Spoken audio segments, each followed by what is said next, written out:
My name is Xu Bing, and I'm a professor at China Europe International Business School in Shanghai. Of course, cannot trust completely the data in China. However, I think it is fair to say that investment accounts about half of China's GDP, which is very, very high, and consumption probably is 35–40%. But in the recent 3–4 years, there has been positive change. That is, the growth rate of investment, especially real estate construction, has been going down, while the retail consumption data show very positive numbers, especially e-commerce. I think with this mobile phone, used by most Chinese people, and Chinese people like to shop with their mobile phones and so on. So the e-commerce sector, as far as I know, is increasing annually at the rate about 40–50%, and that is really driving up the consumption. So, and Chinese people also shop very much overseas, and so I think it shows that there is a huge potential in China for consumption. But because investment has played such a significant, huge role in the past, so now you allow this investment sector to sort of to slow down, and then the consumption sector is increasing, but percentage-wise, because the share is 35% rather than 50%. So even if it is growing at over 10% rate, still it will take some time for consumption to sort of substitute for investment.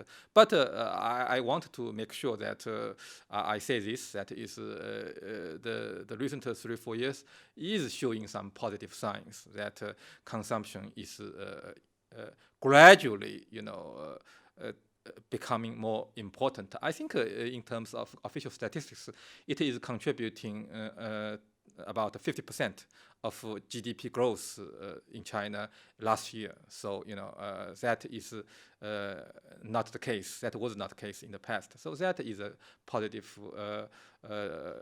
development. I think when the economy slows down, and when the government wants the economy to change its growth model, and it relies more on consumption. But it is true that when the other sectors go down, and the people's income will go down. When people's income goes down, then their consumption will go down. So there is a income effect on the consumption side. The government wants to maintain certain high level growth rate, say 7%.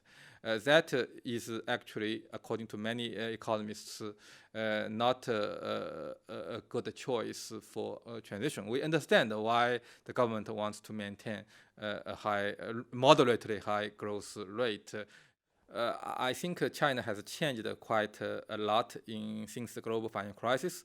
The service sector has surpassed the manufacturing sector. So the risk on the unemployment side is actually not as large as many people thought, and China might be able to survive very well at the rate of 4–5% growth rate. I think it's unacceptable to the government because it is very symbolic for China, and China wanted to always show the world that it is positive, it is doing well, and sometimes it's about the face. In the past, it tried even harder, and then, due to the global financial crisis, even during the crisis, they wanted to maintain a high rate, while other countries are having negative rate. So, but they had learned a lesson from the crisis. They overdid it in terms of this stimulus package. Therefore, they already, lower their rate. But this is a country where this number is a lot more important than all other countries. Therefore, you do need to have a target for political reason, and this is very hard because the economy actually is not doing as well as due to a lot of reasons, not just domestic reasons, but also global reasons.